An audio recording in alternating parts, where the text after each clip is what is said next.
Então acompanhe comigo aí a leitura do texto bíblico, que diz o seguinte: Aos presbíteros que há entre vocês, eu, presbítero como eles, testemunha dos sofrimentos de Cristo e ainda coparticipante da glória que há de ser revelada, peço que pastoreiem o rebanho de Deus que há entre vocês, não por obrigação, mas espontaneamente, como Deus quer, não por ganância, mas de boa vontade, não como dominadores dos que lhes foram confiados, mas sendo exemplos para o rebanho. E quando o Supremo Pastor se manifestar, vocês receberão a coroa da glória, que nunca perde o brilho. Muito bem, queridos, aqui hoje começaremos uma parte nova do capítulo 5, e eu creio que vocês vão concordar comigo num pensamento comum que existe na sociedade e que é verdadeiro. Ele não é um pensamento por vir da sociedade, de maneira geral, que é errado. Que as crianças pequenas, elas acabam, na maior parte das vezes, imitando aquilo que elas têm ao seu dispor. Então, por exemplo, para o caso de pais e mães que são bem ausentes em casa, essa criança ela acaba canalizando a sua identidade, o seu progresso de conhecimento naquilo que ela vai ter para se espelhar. Muitas vezes, se for a televisão que ela fica ligada, você aí sabe que é uma caixinha de surpresas. Ou então, se ela vai ficar com os vizinhos ou com pessoas que não são os pais e as mães, elas serão influenciadas por essas pessoas. Isso é inevitável. E a tarefa aqui que nós vemos dada por Deus aos pastores diz respeito a isso. Que eles sejam exemplos vivos daquilo que eles se esforçam por ensinar. Temos nesta passagem aqui de Pedro, do capítulo 5, dos versos 1 a 4, pelo menos 4 conselhos que eu gostaria de destacar aqui, que ele fala aos líderes. Então ele começa no verso 1, fazendo uma introdução dos conselhos. Verso 1: Aos presbíteros que há entre vocês, eu, presbítero como eles, testemunha dos sofrimentos de Cristo e ainda coparticipante da glória que há de ser revelada, peço. Então Pedro está fazendo aqui um apelo. Em suas considerações finais, ele se dirige a um grupo específico na igreja. Isso é comum na carta de Pedro. No capítulo 3, se depois você voltar, você vai ver que ele falou às mulheres, ele falou aos empregados, ele falou aos patrões, ele deu várias características de conduta para cada um grupo específico. E aqui ele vai colocar o seu foco nas considerações finais, falando a respeito dos presbíteros. E presbítero, irmãos, importante que você saiba, que é um termo utilizado intercambiável para pastores, para bispos. Normalmente, se nós pegarmos esse termo aqui na tradução original, ele traz a ideia de alguém mais velho. Poderiam ser os anciões, os anciãos. Poderiam ser aqueles mais idosos. Mas no contexto de Pedro, ele está falando a respeito de presbítero, que são aqueles maduros no ensinamento, na fé. E Pedro, ele se coloca ao lado deles, se dizendo um presbítero. Ele diz, olha, eu sou que nem vocês, pastor. E nós sabemos que Pedro não era um simples presbítero. Pedro era também um apóstolo. E o apóstolo, ele tinha uma responsabilidade mais universal com todas as igrejas. Em contraste com o presbítero, que tinha uma responsabilidade mais restrita com a igreja local. Certo? No entanto, de maneira humilde, Pedro se coloca lado a lado com eles, dizendo que na igreja de Cristo não existe alguém que é superior aos outros. Não existe o Papa. Não existe alguém que pode deter para si toda a autoridade como sendo ele a fonte. E é interessante aqui que é uma coisa que salta aos olhos quando nós falamos a respeito de apóstolos. Porque Pedro, que se considera um apóstolo, ele tem um chamado especial. Apóstolo, de maneira geral, ele quer dizer a palavra mensageiro. De termo geral é isso. Então, se você se considera um apóstolo no sentido de proclamar o evangelho, ok. Mas na Bíblia, os apóstolos eram um ofício restrito a tempo e pessoas. Duas aqui, pelo menos duas características que eu quero trazer à sua memória, ao seu ouvido, a respeito dos apóstolos, esses aqui que são os 12 e depois mais o apóstolo Paulo, um apóstolo fora de tempo, né? Que é o seguinte: em primeiro lugar, você tinha que ser chamado pelo próprio Cristo vivo. Romanos capítulo 1, verso 5. Certo? Cristo em pessoa tinha que lhe aparecer e lhe chamar, venha. E o segundo, que entra de encontro com isso, é que você teria que ter visto ele ressuscitado. 1 Coríntios 9, 1.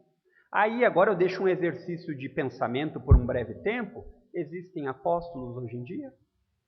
Existem. Eles têm essas características, eu disse só duas. Existem muitas outras, como sofrimento e miséria.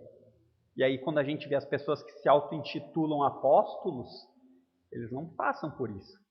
Então essa perguntinha fica aqui como o cartão de visita. Você se pergunta, existem apóstolos hoje em dia? E Pedro aqui ele vai fazer um pedido especial àqueles que devem pastorear o rebanho de Deus. Pedro fala a respeito de ter testemunhado aquilo que Cristo sofreu. E aqui poderia ser, não especificamente a cruz, como muitos fazem objeção e dizem que Pedro não estava lá naquele momento, que ele havia fugido.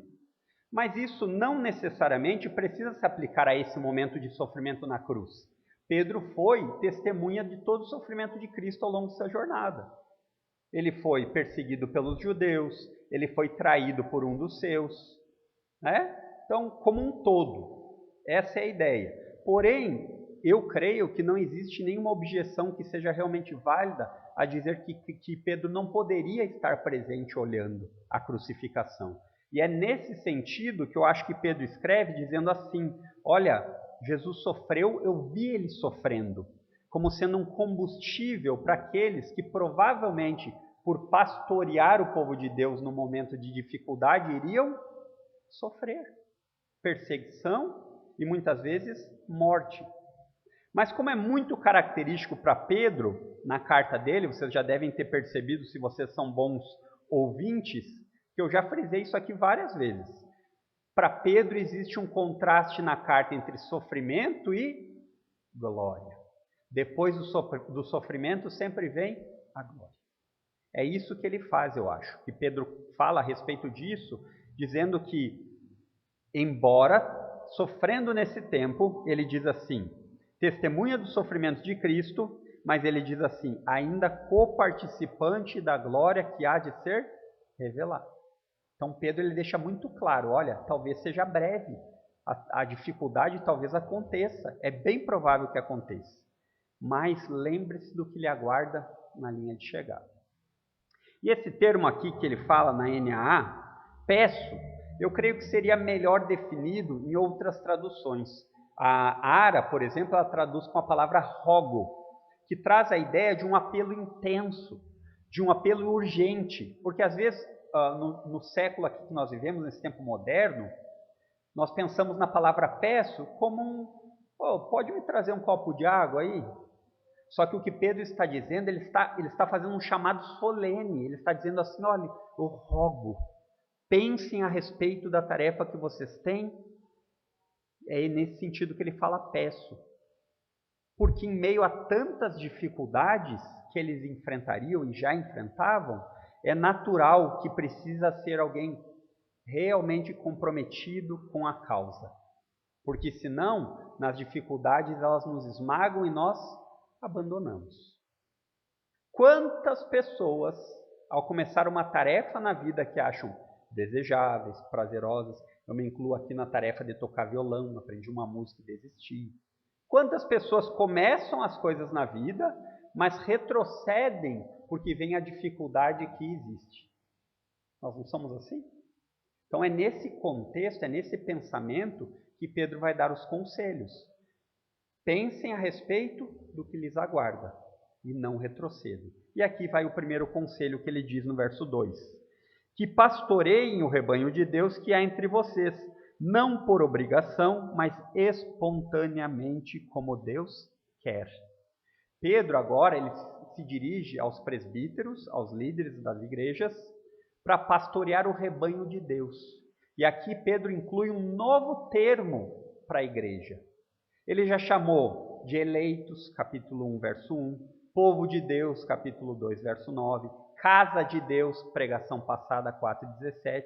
E aqui ele vai falar a respeito do rebanho de Deus.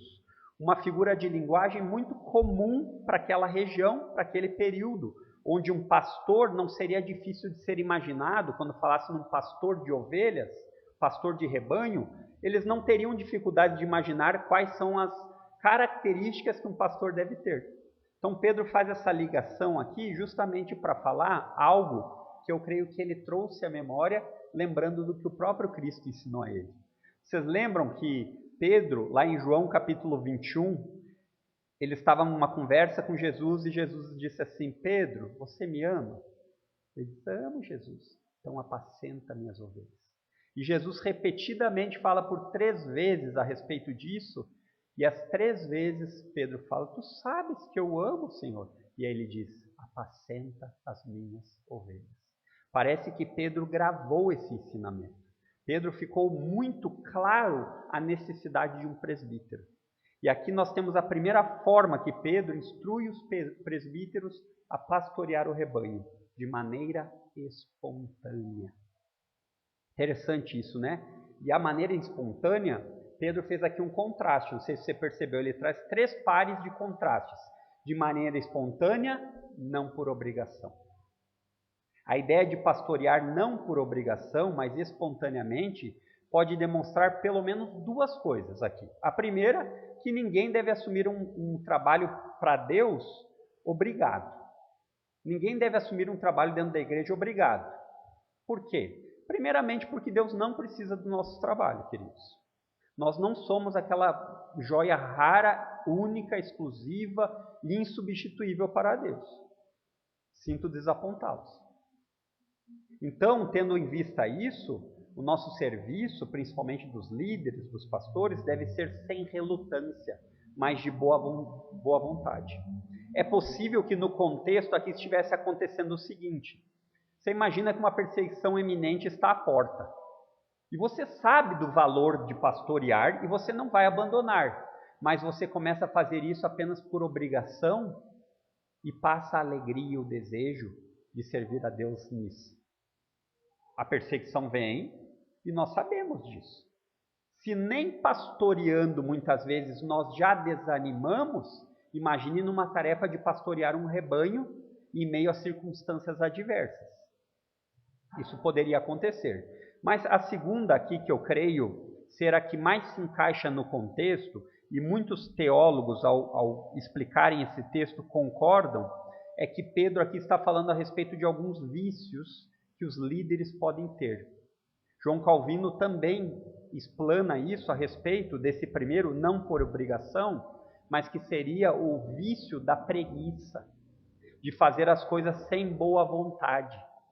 Eu acho que a NVI, traduzindo aqui, a versão da NVI, ela traz o termo no sentido do contexto melhor. Ela diz: não faça por má vontade, ou seja, por obrigação. Porque alguém tem que fazer, eu vou fazer. Já que não tem mais ninguém, eu vou eu então. Mas como um privilegiado de poder trabalhar a serviço de ser o mensageiro do rei. Quando você entende quem lhe enviou, você vê como a tarefa é nobre. E o pastoreio, irmãos, implica liderar, prover alimento, proteger dos erros doutrinários que se apresentam, alimentar, bom pasto. Muitas vezes a dieta que o pastor deve oferecer não é apreciada por lobos. O lobo vê aquela comida forte vindo da Bíblia e ele começa a aparecer um pouquinho do dente, e ele não quer verdura. Isso é importante. E muitas vezes buscar uma ovelha extraviada, que gera muito esforço. E é necessário ter muita disposição para isso. Existem aquelas ovelhas que elas estão sendo pastoreadas por 15 anos. Mas elas insistem em ser uns bebezão, umas ovelhas bebê. Sabe a ovelha bebê? Aquela que precisa ficar mamando. E o pastor precisa constantemente trazê-la de volta para o aprisco. E para isso, às vezes é necessário ser radical. Para isso é necessário, muitas vezes, para trazer de volta no caminho, ser duro, firme. E isso constantemente pode ser mal compreendido. Uma frase para você gravar. O amor do seu pastor por você não deve ser medido por ficar constantemente lhe bajulando. O amor do seu pastor por você não deve ser medido por ficar constantemente lhe bajulando, mas em estar preocupado constantemente se você está no caminho correto ou não. A tarefa do pastor em chamar ovelhas está intimamente ligada ao valor da causa, aquele que enviou. Uma vez que o pastor entende que o rebanho é de Deus, vocês viram que o anúncio do apóstolo aqui falando, pastoreia o rebanho de Deus, não seu rebanho. Ele vai ser fiel ao seu chamado, porque ele não está lidando de maneira leviana com algo que não é seu. E ele não vai medir esforços para alertar o povo de Deus, mesmo que quando muitas vezes isso vai lhe trazer o slogan de radical. Irmãos, eu prefiro ser radical e repetitivo, e nos encontrarmos todos no céu para as bodas do Cordeiro, do que passar a mão na sua cabeça como um bebezão, como ovelha que só sabe mamar e você ir para o inferno. Esse é o primeiro ponto de introdução do apóstolo Pedro, que ele diz a respeito disso. Pastoreiem com espontaneidade, com boa vontade. E o segundo que ele vai nos dizer aqui, está também no verso 2, a parte B, ele diz: não por obrigação, mas espontaneamente, como Deus quer. E aí ele diz: não por ganância, mas de boa vontade. Não por ganância, mas de boa vontade. Pedro aqui destaca o segundo aspecto do conselho que ele está dando. E isso é muito fácil de um líder cair. É muito fácil. E isso, irmão, certamente não se relaciona só aos líderes, mas a toda a igreja. Em todos os tempos. É uma dica valiosa.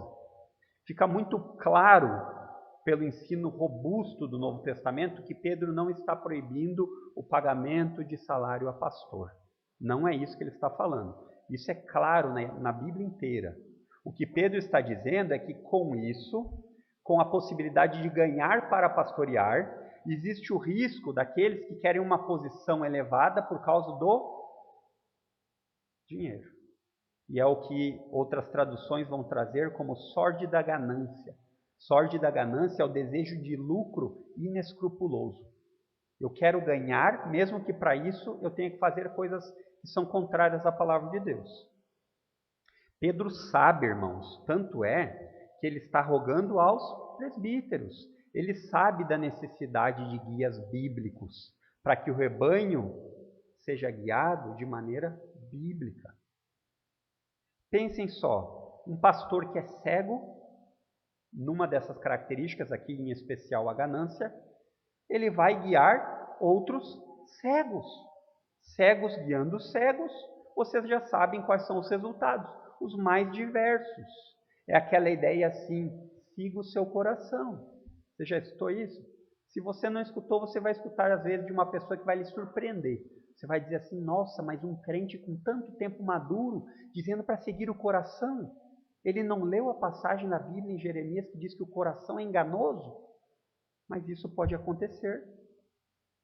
E isso não é algo que se relaciona ao tempo só de Pedro. O desejo pelo ganho ilícito, o dinheiro desonesto, ele sempre existiu no Antigo e no Novo Testamento. E não só isso. Aqui eu creio que nós podemos expandir. A fama está inclusa nisso. O poder, o que é o poder? A influência. Esse ponto nós vamos detalhar mais no próximo conselho.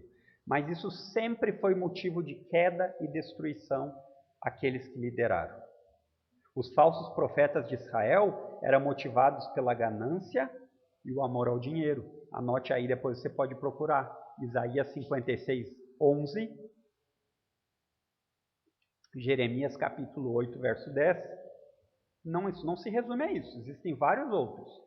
Os falsos profetas também apareceram nas igrejas cristãs. Você vê isso na carta de Judas 11. você vê em 2 Coríntios 2,17, você vê nos aconselhamentos de Paulo a Timóteo em 1 Timóteo 6, 5 a 10. Então, o perigo de ser levado a uma posição de poder, ter o seu nome na fachada da igreja, qualquer semelhança não é coincidência. Esse tipo de sucesso sempre deve ser evitado pelos líderes. E não só pelos líderes, pela igreja. Mas Pedro está falando aos líderes. Por quê? Porque eles foram chamados por Deus e devem fazer como Deus quer. Então o contraste que Pedro faz aqui, eu acho que a tradução da NVT ou da NVI pega muito bem. Ele diz assim: cuidem do rebanho de Deus, não pelo que lucrarão com isso, mas pelo desejo de servir a Deus. Essa é a ideia do segundo conselho.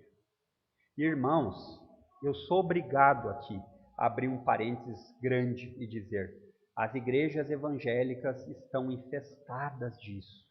Pastores que estão muito mais preocupados consigo mesmo do que alimentar o povo de Deus com alimento saudável. Eles facilitam e oferecem caminhos alternativos para aqueles que querem caminhos alternativos. É o tipo do caminho do meio. Jesus diz que tem um caminho estreito e que leva à salvação e um caminho largo que leva à perdição. Aí esses líderes dizem assim: nenhum nem outro. Ainda usam algumas expressõezinhas assim: nem tão céu, nem tão inferno. A gente pode... Isso é mentira.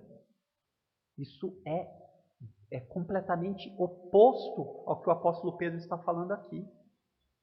Tem um livro que eu indico para você ler, se você quiser, que fala a respeito disso. O pastor Kevin Young, alguns já devem ter escutado falar, ele diz assim: não quero um pastor bacana.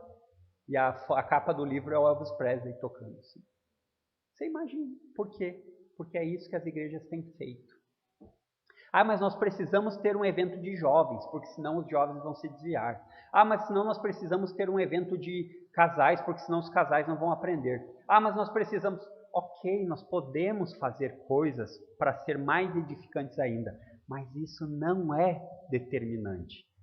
Porque o mesmo evangelho que um jovem de 10 anos escuta, um senhor de 70 também escuta. Então essa separação por faixa etária, ela gera o quê? Fugir da palavra. Logo, logo tem um Ralph de skate atrás aqui da igreja. E aí, ao invés de vir para escutar a palavra de Deus, eles vêm para praticar esporte. Eu não sou contra esporte. Não me entenda errado. Mas o que eu estou dizendo é que as pessoas facilmente substituem a mensagem verdadeira. E isso acontece muitas vezes quando nós temos que nos opor a algumas circunstâncias. Por exemplo, a Bíblia manda nós sermos compassivos, termos compaixão pelos perdidos? Claro, mas existe modo de fazer isso. Não traga ninguém à igreja prometendo o que a Bíblia não promete. Ah, mas eu acho que se eu trouxer ela para a igreja, ela vai se converter. Fale o motivo por qual ela tem que vir para a igreja. Fale.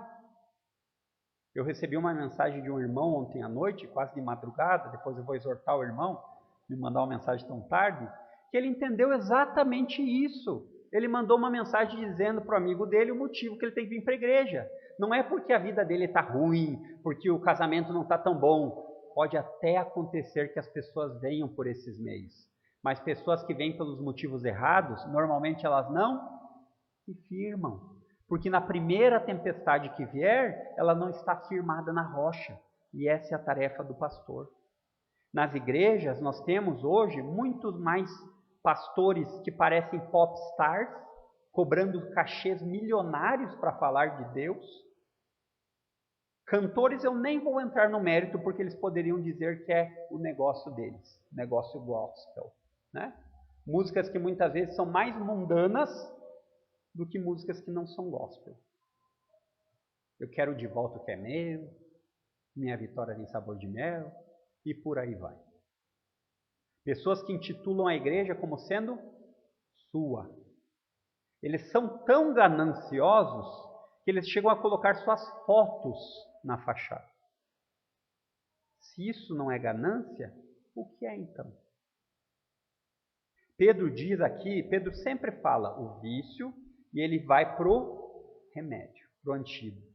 E ele diz que o antídoto para isso é que o propósito do pastoreio é ver o avanço do reino, ver pessoas sendo convertidas verdadeiramente, vendo Deus sendo glorificado em meio ao seu povo. E uma maneira que eu digo a você, de você olhar se você está no lugar certo, não é pela bajulação, mas é ver se o seu culto aqui e aonde você quiser ir, as músicas glorificam a quem? Se tudo no culto gira em torno de Deus como centro ou do homem. Você acha que numa igreja dessas, que valoriza o humanismo demais, vai cantar uma música do tipo miserável homem que sou? Você realmente acha? Isso traz as pessoas ou espanta as pessoas? Espanta as pessoas. Espanta porque a pessoa que vem procurando aqui algum tipo de prosperidade apenas nesse tempo presente, ela não vai escutar uma música dessa dizendo que o que realmente vale está na eternidade. E é para isso que o pastor foi chamado, irmãos. Não para se tornar alguém de destaque, famoso. Outro mini parênteses aqui. Não que isso seja proibido. Porque é natural que muitas vezes, numa era tão tecnológica de mídia, nós tenhamos pastores que estão em evidência na mídia e tudo mais. Não é esse o problema. O problema é a questão do sucesso. Que a perspectiva de sucesso de Deus é bem diferente do que a perspectiva de sucesso de nós homens e mulheres. Para o mundo, o sucesso depende da quantidade de likes e de seguidores no Instagram, Facebook e seja o que for. Para Deus, o sucesso está em uma mensagem fiel àquilo que Ele deixou. E muitas vezes essa mensagem fiel que Ele deixou não terá muitos likes nem seguidores. Querem que eu dê um exemplo bíblico disso? João 6, 67. É aquele texto em que Jesus discursa e tem um discurso duro no verso 66, o que antecede. E diante disso, o texto fala que muitos discípulos abandonaram a Cristo. E aí já não andavam mais com ele, porque eles só vieram para comer pão. Era o homem que multiplicava pães e peixes.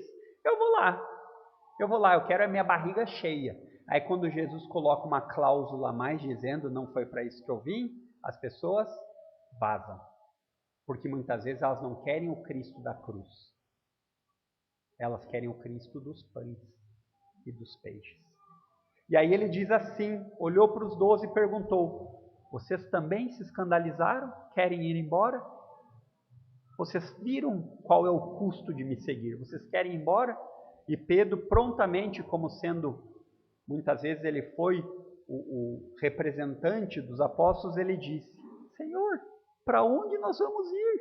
Nós já entendemos que só Tu tens as palavras de vida eterna. A liderança da igreja, irmãos, não é um posto de privilégio, mas de serviço. E esse serviço deve ser feito com ânimo e alegria. E chegamos no terceiro conselho aqui de Pedro, que ele diz, no verso 3. Não como dominadores dos que lhe foram confiados, mas sendo exemplos para o rebanho. Agora Pedro, nesse terceiro conselho que ele dá, ele parece que passa de características internas, que não são tão visíveis, motivações internas, para uma que é visível externamente. Muito embora essas três se misturem e sejam difíceis de dizer onde uma começa e a outra termina. Por quê? Se você pensar nesse terceiro conselho, de não ser dominadores, e pensar na ganância do segundo conselho, você vai ver que pessoas gananciosas normalmente se tornam dominadoras. Então fica difícil de fazer uma separação rígida. Mas o ponto de Pedro aqui é, não sejam dessa forma. E dominadores, essa palavrinha aqui utilizada por Pedro, ela tem em seu centro da tradução a ideia de governar pela força. E aqui esse termo, ele é facilmente utilizado e encontrado numa consequência de chegar até ser força militar, ou força física, ou força política, ou seja qual for. A ideia é que vai dominar, não importa o meio. Ele vai exercer força. E Pedro sabe que isso é um vício perigoso. que deve ser evitado. E veja bem, queridos, Pedro não está aqui tirando a legitimidade dos líderes. Então não vou mais respeitar meus líderes porque o pastor... Não é isso que ele está dizendo. Ele está dizendo de usar esse cargo de liderança dado por Deus como um carteiraço. Eu sou o pastor. Agora ele muda. Tem pessoas que mudam até o tom da voz, vocês já viram? Eu sou o pastor fulano e eu digo aqui, não toque, não é esse o ponto. Um pastor, ele não deve usar da sua influência para oprimir e dominar os outros. E isso acontece com frequência. Certo? O ponto que Pedro está destacando aqui é que o objetivo do pastor é que o rebanho seja alimentado, edificado, porque ele está com os cuidados que foram delegados a ele. Vocês perceberam ali a palavrinha que diz assim? Lhe foram confiados. A ideia de lhe foram confiados é você ter uma tarefa para exercer do qual você não é o dono. E isso faz toda a diferença. E isso acontece por meio do remédio. O vício é serem dominadores e oprimirem, autoritários, seria uma palavra possível. E o remédio para isso, ele diz, é que um pastor deve liderar por meio do seu exemplo. E novamente, esse vício aqui destacado, ele demonstra os perigos, não só para o pastor, mas para a igreja. Irmãos mais velhos que muitas vezes podem, consciente ou inconscientemente, falar, olha, mas eu tenho 15 anos na fé, você tem que fazer assim. E todas as vezes que o sentimento prevalece, a boa teologia desaparece. Não importa o tempo de caminhada seu, vigie, para que você sempre parta dos pontos bíblicos. E essa é uma tarefa do pastor real, do pastor verdadeiro. Continuar conduzindo o rebanho de Deus. Continuar conduzindo o povo, ajudando-os a discernir as coisas. Certamente Pedro lembrou aqui também do ensinamento de Jesus. Vocês lembram que Jesus falou sobre isso? Se vocês não lembram, vocês estão mal de memória, que o pastor Fernando pregou há pouco tempo, capítulo 20 de Mateus. Se bem que de 20 para 24 não é tão pouco assim, né? 4 capítulos expostos assim às vezes vão longe. Mas Jesus disse isso no capítulo 20, versos 25 e 26, falando aos discípulos. Vocês sabem que os governadores dos povos os dominam. Essa palavra que Pedro usa aqui. E que os maiorais exercem autoridade sobre eles. Mas entre vocês não será assim. O presbítero, ele deve exercer essa liderança como exemplo, porque ele não é o dono do rebanho. E eu destaquei aqui algumas características importantes de se ver num líder. Certamente não são as únicas, mas eu creio que essas são indispensáveis. Assim como Pedro fala a 1 Timóteo, fala a Tito, a honestidade, não desejar lucros desonestos. E a honestidade não vale só nisso, até a honestidade intelectual muitas vezes. A fidelidade bíblica, doa a quem doer. Porque a Bíblia muitas vezes vai doer. Por que ela vai doer? Porque o nosso coração é orgulhoso. Quem gosta de ser corrigido? Ninguém. Mesmo os crentes precisam fazer um exercício enorme de humildade ao serem corrigidos. Eu, muitas vezes, quando sou corrigido pela minha esposa, e acho que agora faz um pouco mais de tempo, mas é frequente, no primeiro momento eu escuto o que ela fala e eu fico em silêncio. Não porque eu estou pensando, mas porque eu já aprendi que eu nunca aceito de primeira. E aí eu preciso de um tempo, reflito, eu digo biblicamente ela está certa. Eu preciso dar o braço a torcer. E nós, na maioria das vezes, não queremos. Por quê? Porque isso traz vergonha. Você dizer que estava errado, parece que vai lhe diminuir. Tire isso de lado, isso é orgulho. Se você se arrepender de um erro que você tinha, isso glorifica a Deus. Esse é o ponto. Outra, o desprendimento pelo dinheiro. O resumo disso, do pastor, seria preocupação com o testemunho. A preocupação com os testemunhos. E, novamente, isso não é só para o pastor. Se você está passando pela sua mente assim, ufa, ainda bem que é uma palavra para os pastores. Tire da sua mente, porque essa palavra vale para todos os crentes. E é uma característica, irmãos, eu vejo que como é uma característica falha entre o povo de Deus, a preocupação com o testemunho interno dentro da igreja e externo. Eu fico impressionado como muitos crentes, que eu sei que são crentes, confiaram em Cristo, mas continuam pensando como o mundo pensa nas coisas que eles consideram de menos valor, como os costumes, os lazeres, os prazeres. Eles não se preocupam com os seus testemunhos. Eu fico impressionado com isso. O testemunho de vida, ele é o que avaliza as suas palavras.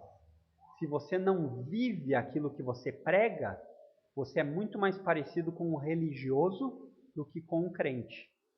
Eu tenho status aqui eu tenho contatos de pessoas quem eu negocio no trabalho, e aí no WhatsApp tem o status, né? E hoje eu vi uma pessoa postando, sei lá, acho que era Nossa Senhora da Felicidade, uma carreata, assim, eles numa estrada de chão caminhando. Eu fico pensando, e aí durante a semana a pessoa volta a ter costumes, pensamentos opostos à palavra de Deus. Isso é religiosidade. É dizer que o domingo de manhã eu vou na igreja porque eu preciso ir para cumprir o calendário. Isso é religiosidade. E Pedro coloca aqui, irmãos, eu não tenho dúvida, e eu tremi quando eu estava estudando esse texto, uma responsabilidade muito pesada para os líderes. Que os líderes devem ser exemplos para o rebanho. E deixa eu dizer uma coisa, essa responsabilidade de exemplo, ela não é opcional. Isso vale para qualquer cargo de liderança da igreja.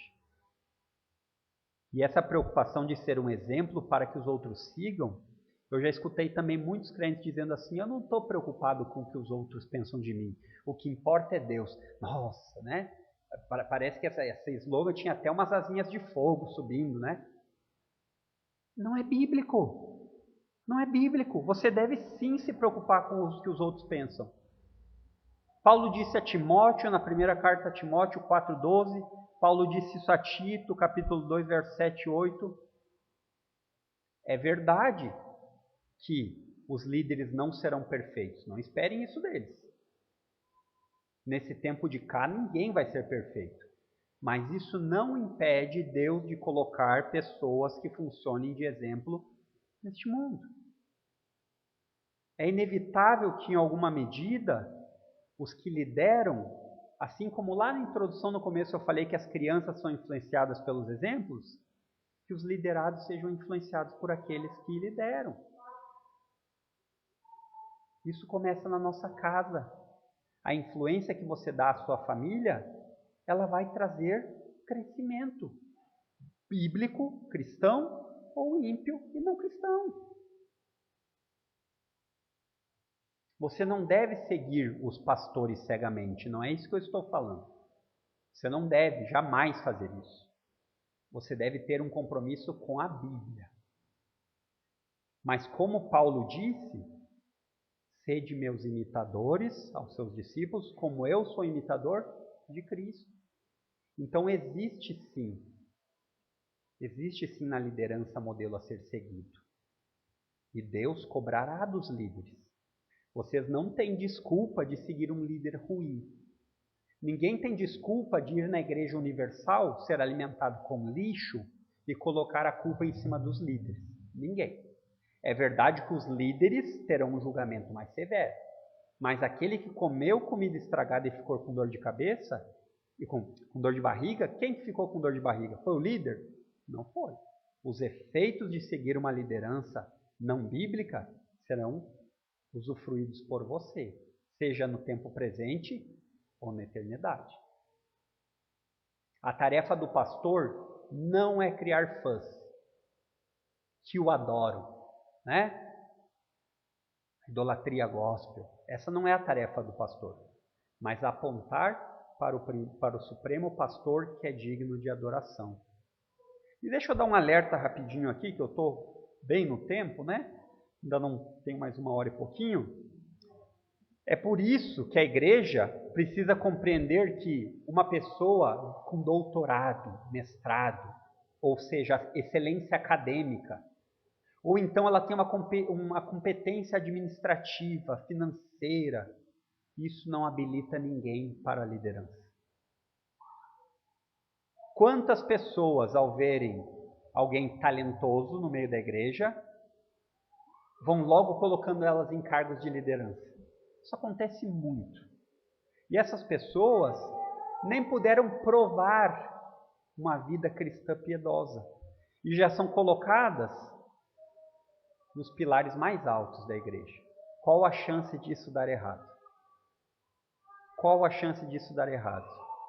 Pessoas que se colocam em posição de donos das igrejas e submetem os seus liderados muito mais como clientes do que como ovelhas. Muito mais de pessoas que vêm lá para receber algo e eu vou dar porque ele é meu cliente, do que um alimento que a ovelha precisa para crescer. E aí você imagina as coisas mais bizarras que saem disso aí.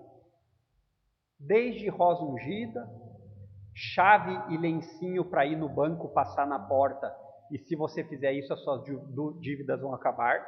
Existe isso. Existe isso.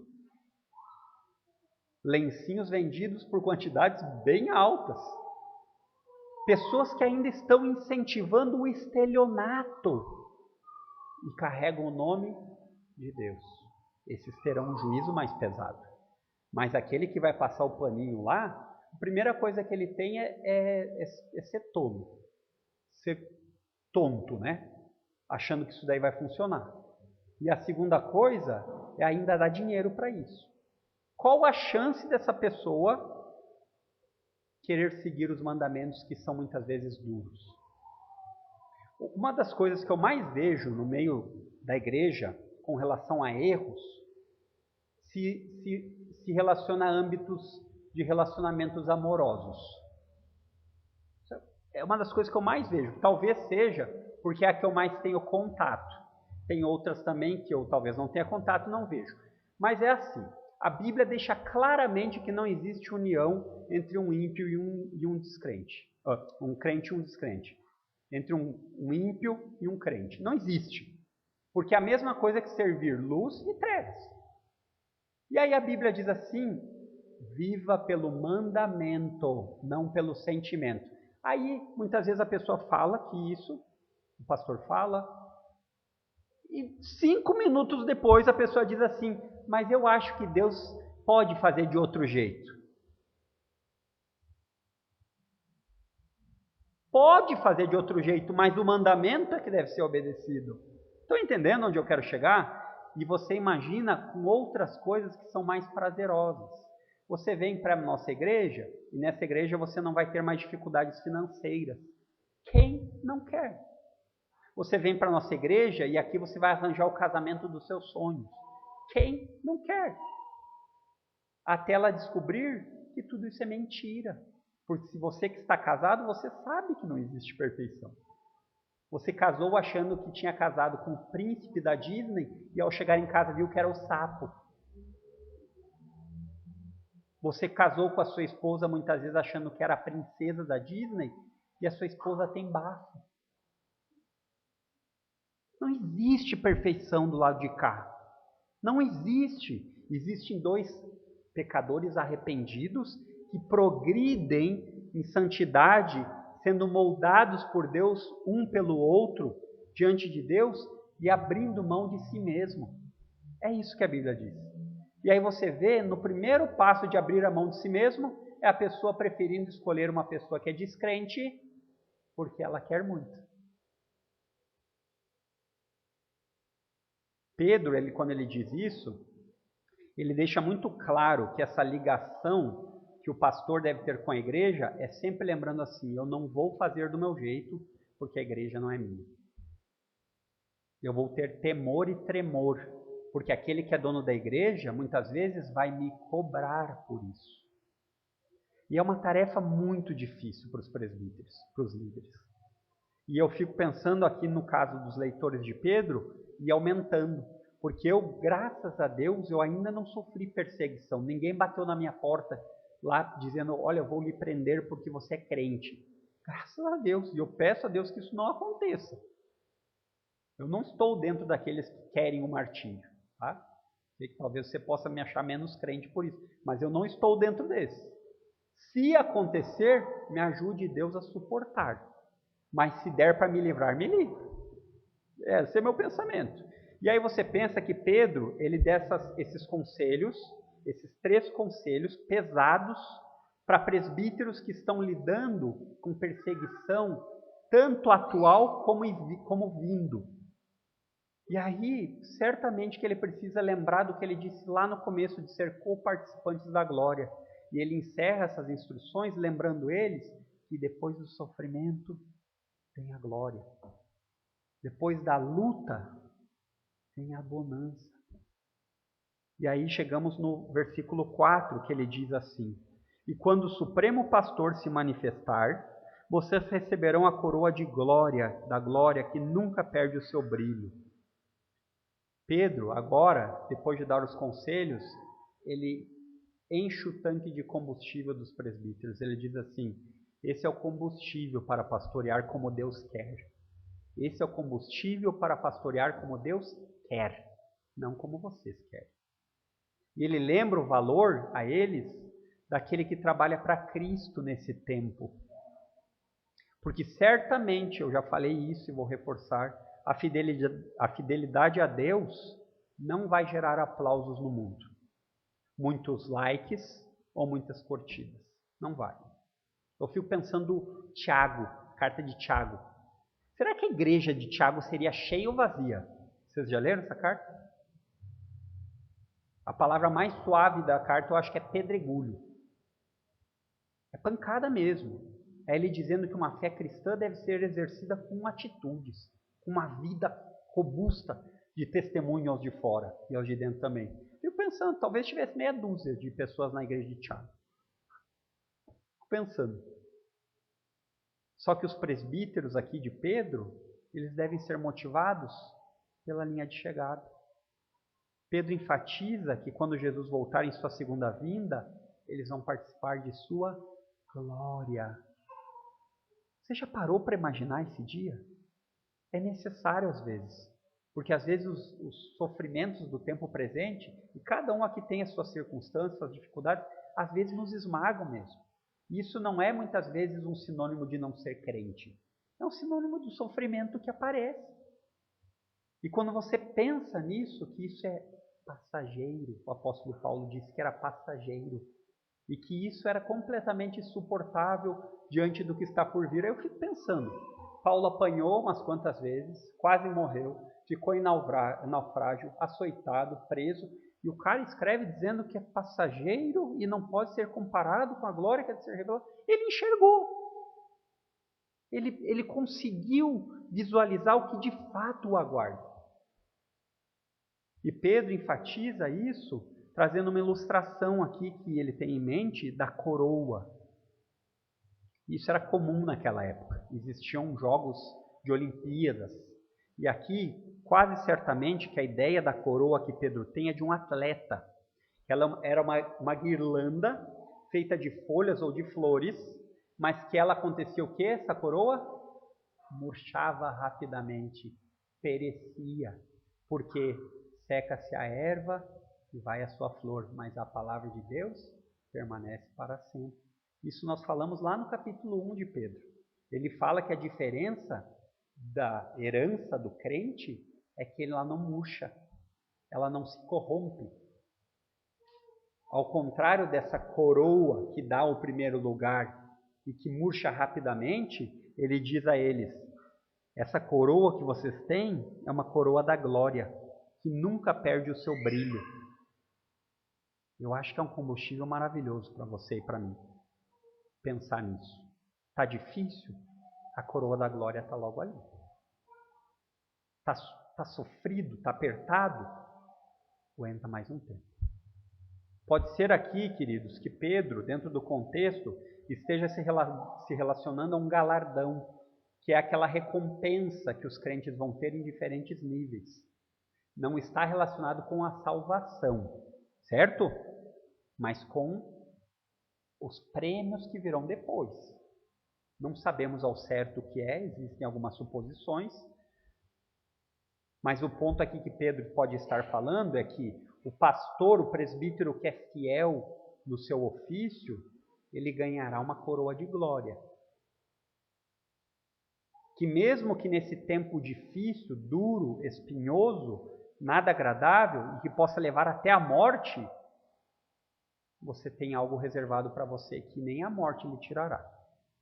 Ou então, e eu creio aqui que Pedro está falando mais a respeito disso, é que ele está falando da salvação que ele tem falado tanto na sua carta. Tão grande salvação, valorize a salvação que você tem em Cristo, porque ela não se corrompe. A salvação de Cristo tem valor eterno. Porém, se for um ou for outro, eu acho que nós não precisamos aqui necessariamente escolher um dos dois, porque eles se complementam. É possível que esteja relacionado somente aos pastores, a coroa, mas nós temos essa mesma promessa a todos os crentes.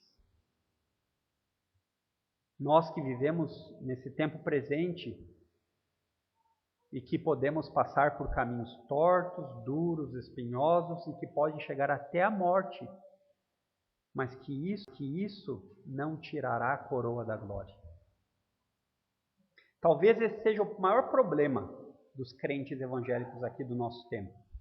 Que nós não vivemos com a visão de mundo bíblica, porque para viver com uma visão de mundo bíblica, nas pequenas coisas, você precisa ter uma visão da eternidade. Porque senão você não conseguirá. Se você não tiver uma visão da linha de chegada, você vai viver uma vida cristã, falando, medíocre. E eu gostaria aqui, queridos, de trazer algumas aplicações para chegarmos ao fim, que primeiramente não importa o quão difícil seja esse tempo para você. E eu sei que muitos têm lutas, dificuldades, eu tenho as minhas, cada um tem um sofrimento. Normalmente o meu sofrimento parece ser pior que o seu, né? A gente sempre acha que o nosso é o pior de todos, porque é a maneira como nós nos sentimos. Mas se você confiou em Cristo, está unido a Ele, a coroa de glória já é sua. É questão de tempo. Lembre disso. E as aplicações que eu gostaria de trazer, em primeiro lugar, a igreja não é dos pastores. A igreja não é de nenhum de nós. O rebanho de Deus é exclusividade de Cristo. E aí eu faço uma pergunta retórica. Se a igreja é de Cristo, imagine o que aguarda aqueles que maltratam a igreja de Cristo quando Cristo voltar. A Bíblia muitas vezes relata a igreja como uma noiva, né? Se você é casado e você pega alguém fazendo algum mal para sua esposa, mesmo que você seja covarde, muitas vezes a gente olha e não vai dar, né? Mas você não passa por aquilo ali de uma maneira assim, tudo bem, pode. Não é verdade? Agora você leva isso a Cristo, o Rei dos Reis, o Senhor dos Senhores. E os vícios que podem afligir a vida dos líderes também devem servir de um alerta para toda a igreja. E a preguiça é um deles. A preguiça, ela tem sido sintomática nesse tempo de, se é que podemos chamar pós-pandemia. Muitas vezes as pessoas, por motivos legítimos, pararam de vir à igreja por causa do perigo desse vírus maligno, mas as coisas estão se estabilizando. E talvez o tempo de pandemia vai fazer uma separação de mostrar quem era verdadeiramente comprometido e quem não é. Hoje, nesse tempo, muitas pessoas são levadas a viver para Deus apenas no piloto automático. Sabe o que é o piloto automático? Faça o mínimo, só a obrigação. Lembra do ponto 1? Lembra do ponto 1? Não faça por obrigação. Faça pelo desejo de saber a quem você serve. A preguiça espiritual, ela tem assolado a igreja. Em termos de disciplinas espirituais, oração, leitura, isso vem de mansinho, nós não percebemos. Quando vê, já se instaurou dentro de nós, se instalou, e a gente perdeu a vontade de ler, a gente perdeu a vontade de orar. E o ápice disso é demonstrado na sua presença pública no culto. Chocante, né? Por quê? Porque na medida que você vai abandonando as doutrinas fundamentais, na medida que você vai abandonando as práticas espirituais, que são os meios de graça, a igreja local começa a ser dispensável. Isso é muito perigoso. Isso é muito perigoso. Como nós vemos isso? Faça uma reflexão. Nós temos 2 dias de programação oficiais da nossa igreja e outros que acontecem. São quarta e domingo. No seu calendário, como você programa sua quarta e seu domingo? Esse é um bom sinalizador. Qualquer coisinha, como até uma dor de cabeça, lhe tira do culto de quarta-feira, um alerta. Ah, mas você está sendo muito radical. Lembram que eu falei no começo? Eu prefiro ser assim. E chamá-los todas as vezes que for necessário. E isso, muitas vezes, é viver no piloto automático. Olha, eu vou me esforçar para estar no domingo e na quarta. Mas se eu não conseguir, paciência, né? É claro que eu não vou lhe ligar, lhe dizendo assim, como é que você não veio? Mas isso é uma demonstração do que está dentro. E eu sei, queridos, que existem circunstâncias na vida das mais diversas. Eu não estou dizendo dessas, mas eu estou dizendo naquilo que é hábito, certo? Hábito é aquilo que você faz diariamente no piloto automático e que você muitas vezes nem pensa. Ou você pensa todas as manhãs que você tem que escovar os dentes. Às vezes até pensa, né? Mas já é um hábito que se tornou automático. Aí quando você tira a igreja da programação da base da sua semana, você está demonstrando consciente ou inconsciente o valor da igreja para você. Quando eu falo igreja, eu não estou dizendo a igreja bíblica Luz do Mundo. Eu estou dizendo a igreja que é o corpo de Cristo. Aquele que não ama o corpo, não tem como amar a cabeça. Como é que isso vai acontecer? E eu preciso contar aquela piadinha batida, né, queridos, agora para entrar no próximo ponto. Eu preciso. Vocês lembram, né, da história da piadinha do menininho que ganhou 2 moedas, né? A avó dele deu 2 moedas e disse, essa moedinha aqui é do culto, para você dizimar, para você dar de oferta, e essa outra aqui é para você comprar chiclete e bala. Aí o menininho corre apressado para o bar, para comprar as balas, tropeça e cai a moeda no bueiro. Aí ele bota as mãos na cabeça e diz assim, bem a moedinha da igreja. E isso acontece. O desejo que nós temos por lucros desonestos, ele pode bater à nossa porta. Mas normalmente nós conseguimos ter uma noção daquilo que é escandaloso, né? Uma pessoa chega lhe oferecendo um tipo de propina por algo errado. Normalmente a gente tem uma noção, a gente diz, aqui eu não vou entrar. Mas o problema são aquelas coisas sorrateiras. Aquelas que não se percebem na parte de cima da água. Que você precisa olhar um pouco mais profundamente na parte de baixo. Quer que eu lhe diga? É como você administra os seus recursos. Vou dar um exemplo aqui. Que Deus nos ajude a podermos dar o melhor aos nossos filhos. Deus nos ajude. Mas muitas vezes, quando se trata de contribuir na igreja, R$50 é pesado. Mas um tênis de 150 para o meu filho não é. Não me entendam errado. Deus nos ajude a darmos o melhor para os nossos filhos. Mas aí nós vemos o contraste. Certo? Nossa igreja tem um método, eu já falei isso, em que nós fazemos um planejamento.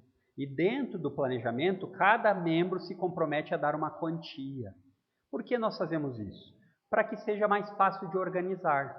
Mas o perigo a nós crentes é nos contentarmos com isso. E nunca pensarmos em sacrifício financeiro. Eu prometi que ia dar 100, então eu vou cumprir com a minha palavra. Ainda soa bonito, né? Eu vou ser um homem de palavra. Mas, querido, você já parou para pensar uns degraus acima?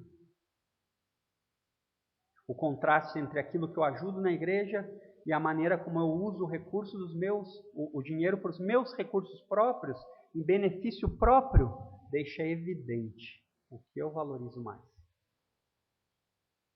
Por fim, queridos, dentro do corpo de Cristo, nós temos um cabeça. Sendo assim, todos nós temos o mesmo valor diante de Deus. Porém, funções diferentes. Nunca deixe o orgulho se sobressair. Você que tem uma posição na igreja, talvez de aparecer mais à frente, como líderes, como louvor, nunca deixe achando que você é indispensável, você é insubstituível. Isso é um orgulho. Sempre caminhe com o objetivo de trazer outros a imitá-lo. Tenha. Se você tem desejo, vamos lá. Vamos servir a Cristo com nossos talentos. Meus dons e talentos são para servi-lo. Porém, tem um outro lado que é da mesma moeda, do orgulho, da autopiedade. Esse é perigoso. Eu não vou porque nunca se importam comigo, não me ligam, nunca me chamam para nada. Isso é orgulho. Por que você precisa esperar alguém lhe ligar? Vá, eu quero servir. Vá, peça, fale com os encarregados dos ministérios. Mas muitas vezes isso acontece ao contrário. A gente vai retrocedendo com um vitimismo. E esse vitimismo é um orgulho do pior tipo, porque ele é mascarado. Ele traz a ideia de que você não é amado. Não deixe essa mentira de Satanás entrar no seu coração, meus irmãos. E por fim, para terminar, eu gostaria de deixar aqui algumas considerações que eu considero ser a aplicação mais pesada para nós crentes. O exemplo. O exemplo é algo poderoso, tanto para os do mundo, quanto para os de dentro. Se preocupe com o seu exemplo. Quando você for fazer negócios, se preocupe com o exemplo que você dá. Quando você for fazer qualquer coisa na sua vida, até mesmo ir no clube de campo, não sei se chamam assim aqui, né? Numa piscina, se preocupe com o seu exemplo. Sabe por quê? Porque levar Deus em consideração deve ser o nosso maior objetivo. Se preocupem com aquilo que vocês acessam. Se preocupem com quem vocês seguem no Instagram, no Facebook e nas mídias sociais. Se preocupem com aquilo que vocês curtem. Porque o que tem de crente curtindo coisas absurdas de descrentes é algo que você diz assim, será que não ouve? Será que não vê que nós não podemos dar um exemplo assinando embaixo? Eu sei que isso também acontece no piloto automático. É muito fácil, é muito fácil. Se preocupe com isso, porque outra pessoa que é mais frágil na fé que você, talvez vá ver o seu joinha e vá segui-lo. Se preocupem com isso, queridos. Aqueles que são mais maduros em idade, os anciãos, se preocupem por ser mais maduros na fé, para poder fazer com que os jovens vejam o seu exemplo. Mas muitas vezes os idosos que deveriam dar o exemplo são bebês. Muitas vezes isso acontece. O contrário também é verdade para nós todos. Sejamos pessoas que se baseiam na Bíblia. E isso deve ser visto por atitudes diárias. Sabe qual é o problema? Que muitas vezes nós nos preocupamos com os grandes eventos, né? O aniversário do fulano. E aí nesses grandes eventos nós temos uma postura diferente, porque são grandes eventos. Mas na nossa vida, você já parou para pensar que a sua vida ela é muito mais comum do que talvez você gostaria? Que são pequenos atos ordinários, pequenos e que muitas vezes não são vistos ao mundo, que constituem a sua pessoa. Você entendeu? É no dia a dia, na construção de pequenas atitudes, seja na mídia social, seja na sua casa, seja no seu trabalho, que vão demonstrar a quem você serve.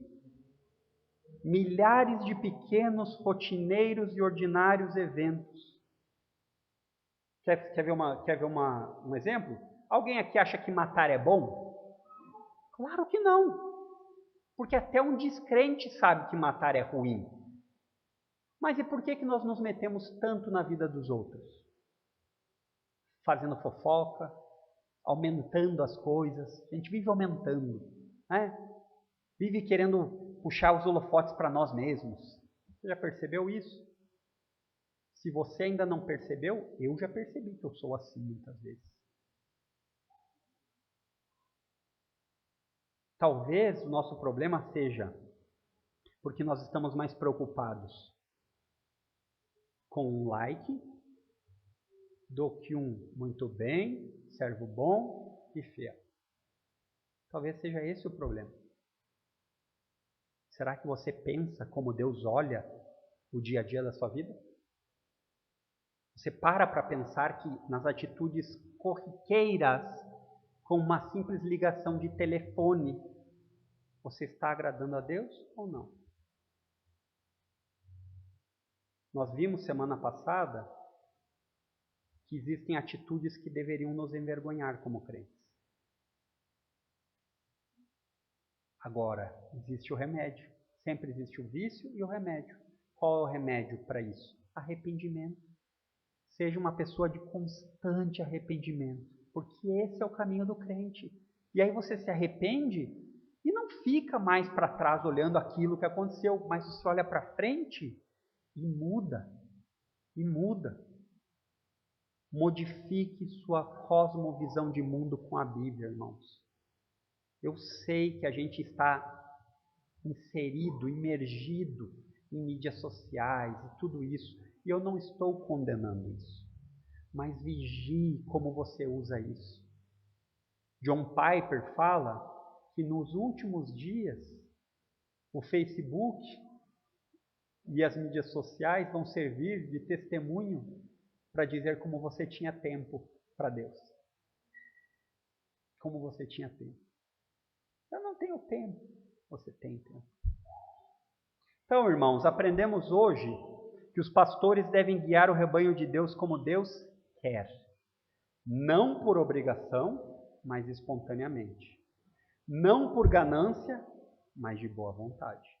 Não como dominadores, mas pelo exemplo. E o combustível para pastorear como Deus quer é a glória prometida que não terminará. Queridos, que Deus nos ajude, porque nem sempre seguir a palavra de Deus é fácil. Mas para nós crentes não é uma opção. Para nós crentes não é uma possibilidade, é um mandamento.